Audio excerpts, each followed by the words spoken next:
Hello and welcome to another edition of Pulp Picks. My name is Patrick. I'm Fritz. And we're here to give you this week's reading recommendations on a beautiful new comic book day. Mm-hmm. It's going to be like perfect after yesterday's crazy windstorm and trying to get the front end facelift worked on, and those guys almost blew away while they were out there working on it. But we've got some great new comics, and it's kind of an average-sized week, but we've got some big titles, some heavy hitters, so let's dive right into a book that you've really been high on and is picking up steam with the customer base, too. So I've got Bleeding Hearts issue 4. Newest issue of this run is, like I've been saying for this whole thing, just absolutely amazing. We get to this... So each issue so far, it's been kind of more... We get to spend some time with Poke on like the zombie end of things. We get to spend some time with our human characters. And this one, we get to spend a bit more time with them, like actually kind of together, getting to know each other as best they can, since they can't really communicate. And we really get to see kind of like how that's affecting Poke and how that's taking a toll on him and his relationship with a lot of the other zombie characters.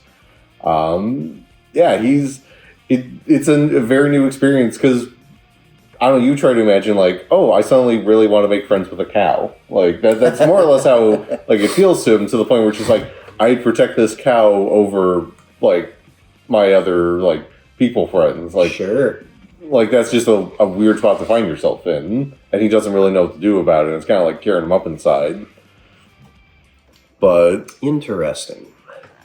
As things tend to be in a zombie apocalypse, things are never super simple. So just when you think like, oh, maybe like there can be like some kind of like happy ending here, maybe like things are going to be fine. Things happen that maybe aren't going to be fine for anyone involved. No. Maybe some secrets are revealed. Maybe some people do some snooping. Starting to sense a theme in our choices this week already. Yeah. Again, this book is super fun just getting to experience, like, the hordes are getting ready for, there's this, like, holiday coming up. Let me double check what it's called. Like, it's them celebrating the Outbreak. Oh, sure. Oh, yeah, no, it's just, the holiday is just called Outbreak, and they're, like, them just kind of discussing, like, oh, what's an appropriate way to celebrate? Like, is this kind of, like, is this how we should do it? And Poke's just like, we've been having this conversation for years. It never changed. Like, there's definitely some bits in here where it's just kind of poking fun, like how much life in general can just kind of like fall into this very monotonous, rote way of doing everything, and just this need to escape that to do something else in the way that Poke does in interacting with the humans here. And how that's going to pan out for everyone, who can say? Right. I can say that Morin continues to just make this book look beautiful. There's a couple of standout sequences. There's a little dance sequence that's really adorable. This book is fantastic. I was telling you, the only thing I'm kind of disappointed about is, like, these two characters, they were in the previous issue, don't actually show up in this one, despite having bait and switch. Typical comic book cover. I mean, look at this dude. He's got a bird nest on his head. How do you not want to see more? Right. Also, indeed. Just the names for the characters. There's like one guy whose name is just literally guy who skitters just out of sight. Like, it's like, that's terrifying, but also sounds like he's like a nice dude. So. Yeah, just shy. Yeah. But yeah, no, just absolutely adore this book. Easily my favorite of all the Vertigo books coming out right now, which isn't like super shocking. I've loved everything else these guys have done. But definitely excited to see where things go from here. Hopefully no one gets their brains numbed on. Right. But who can say in a zombie book? Speaking of a book where limbs are maybe not always attached. That's not the best segue, but it's fitting. Things are not going well in Ultimate Endgame, and this is issue number 4. Yeah, there it is. Our penultimate issue.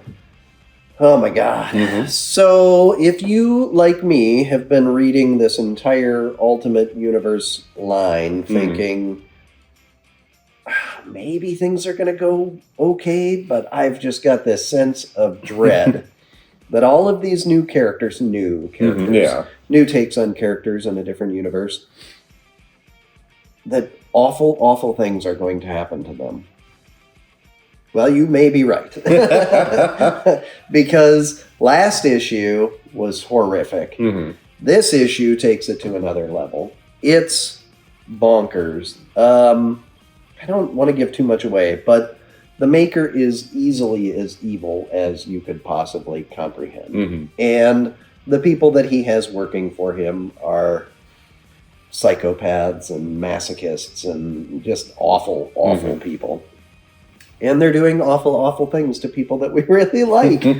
And by the end of this issue, you're pretty sure that the other shoe has dropped and things are probably beyond saving. But we'll see. I mean, there's some lights at the end of the tunnel. That might have required a spoiler alert. I don't know.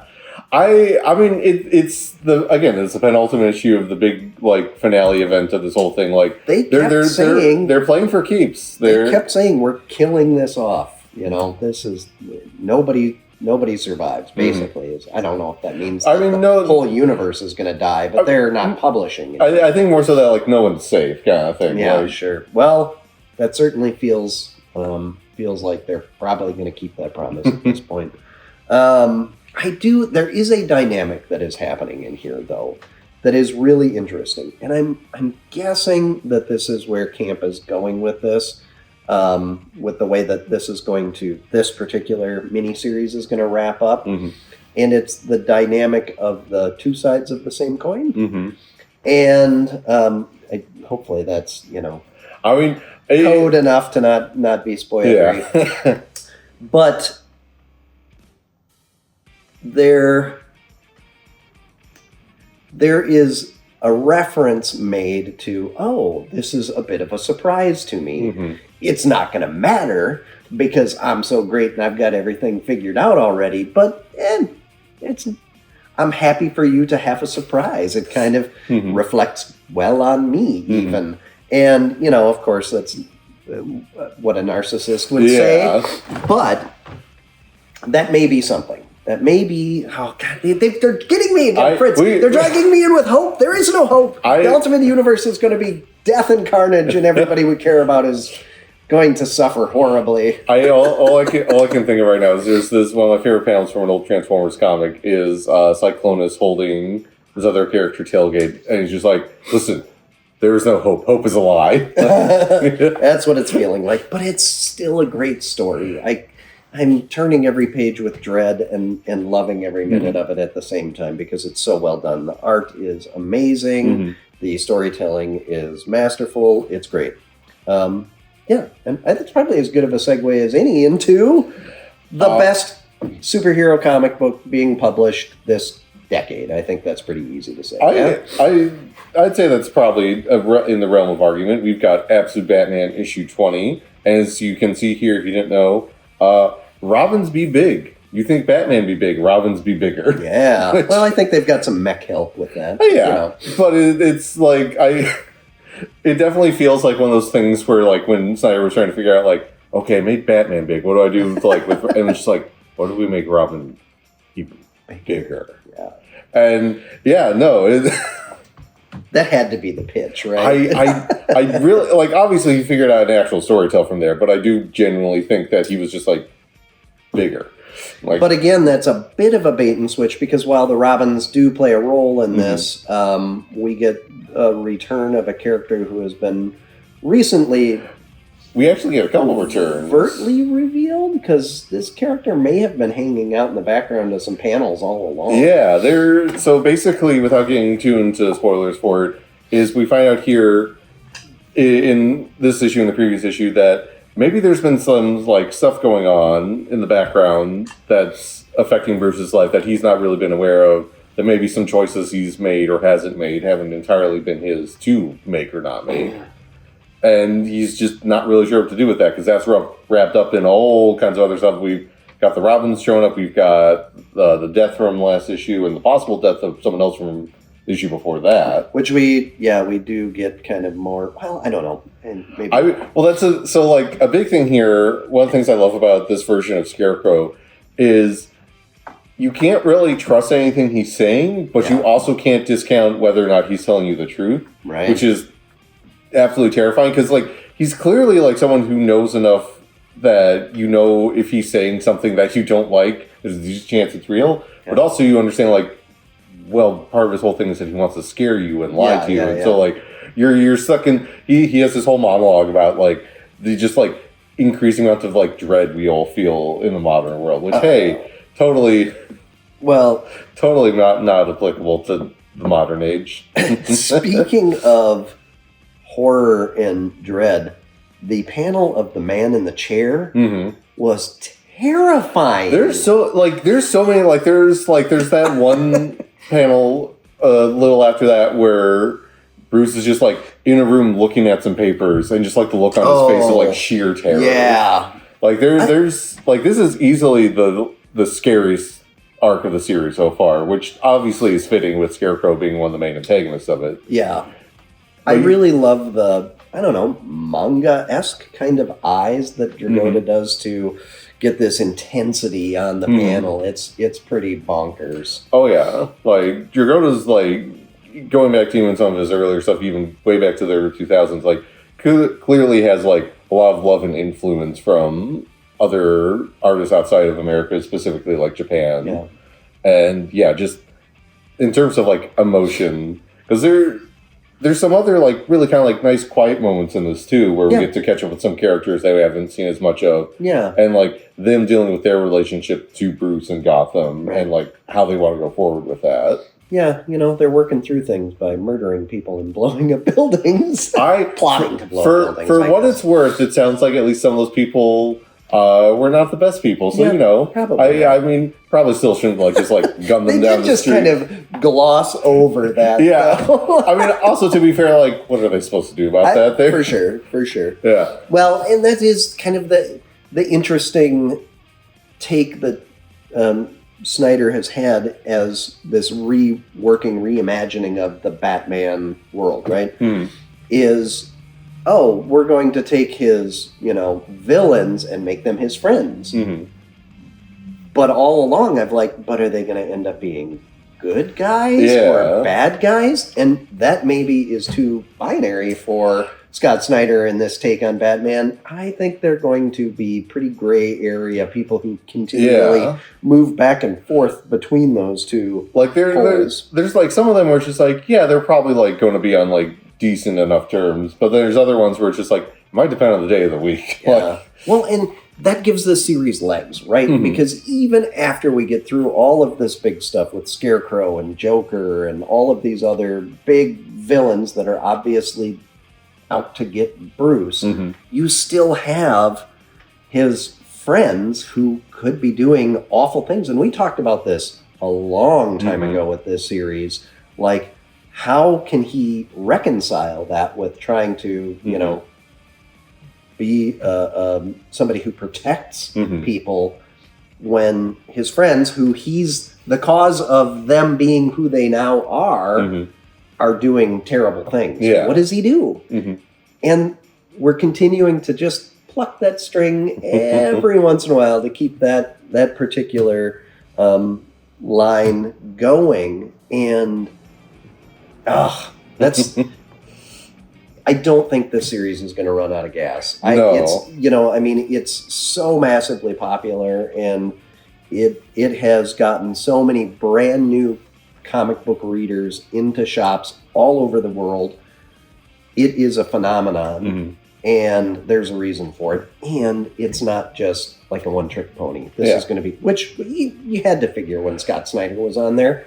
You guys got the pedigree, right? But it was because it was always the question when it was announced that he was going to be the one writing this, because obviously people were he already did the last time they did a big Batman original relaunch with New 52. Yep. What is he going to do? What's he going to bring to this that he didn't before with that or any of the other myriad of Batman stuff he's written? And I'll be honest, I like his New 52 run. I think by the time this is done, very, very good chance I'll this is going to be my favorite run of his, and just really one of my favorite Batman runs in general. I think because he's clearly someone who understands the character of Batman, but also understands it enough to twist and break it in ways that still work. Well, he's a great storyteller, Mhm. right? And that's the key to a lot of this. It's not the gimmicky side of Yeah. things. It's the being able to have a really dynamic narrative that gets people engaged, and then matching it really well with an art style that pushes Batman beyond anything Batman's really. I mean, it's Dark Knight Returns-esque, but that's about the only comparison that you can draw to any other Batman kind of stuff, I think. So, I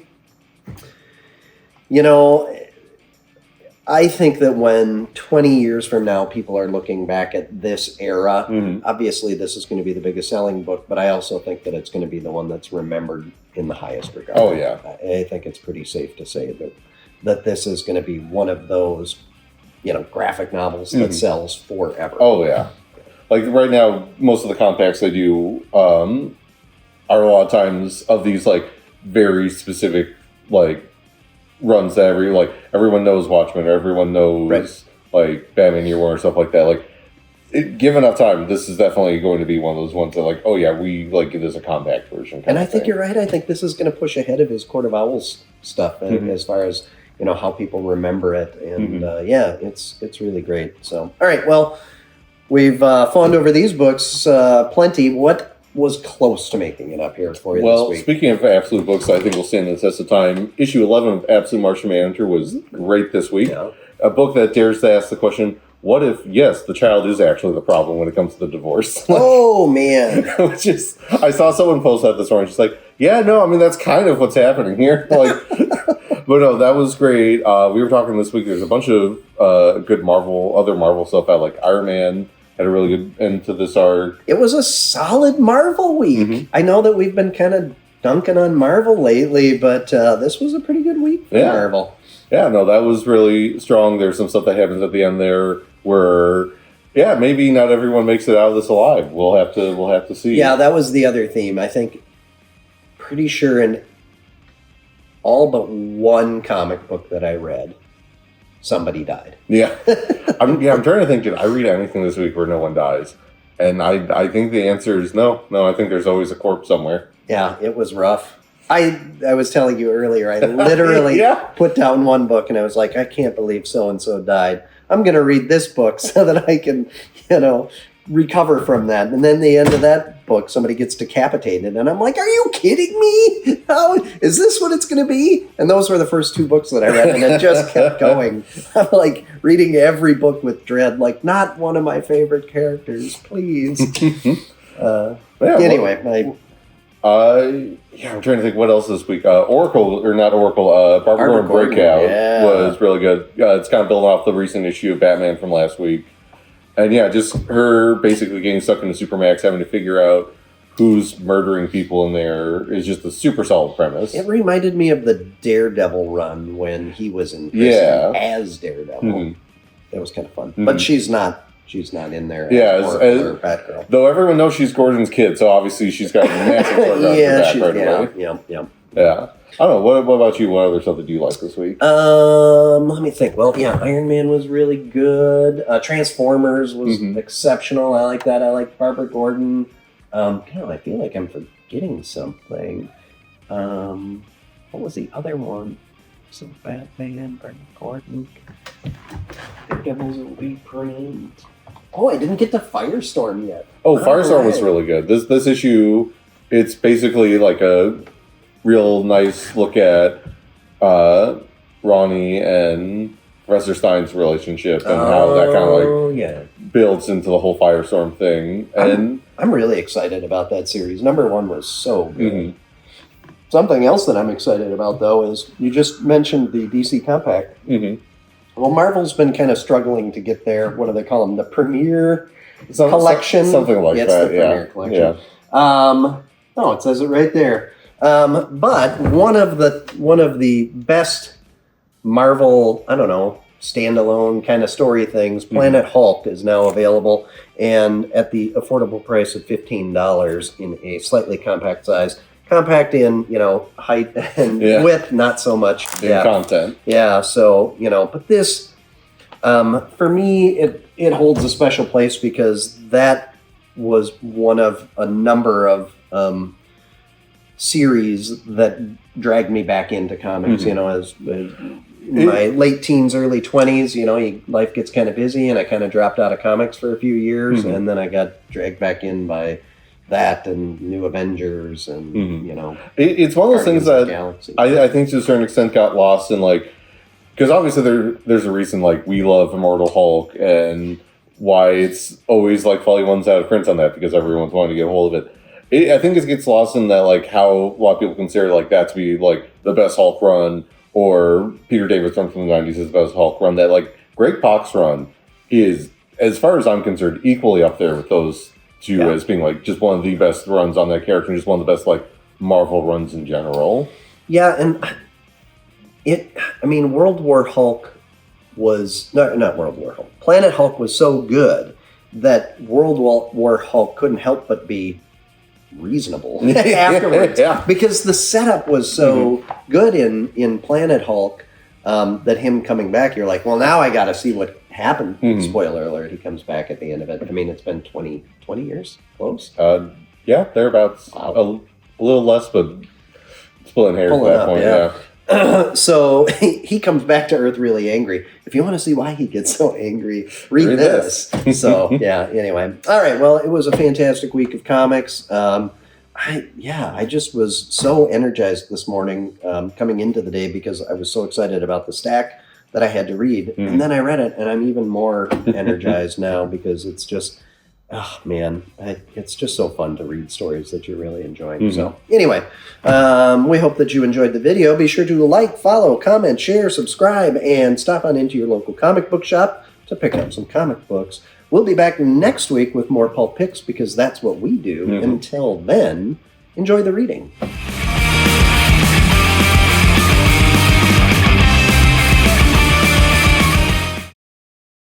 Moment of truth. Yes. Success. Woo!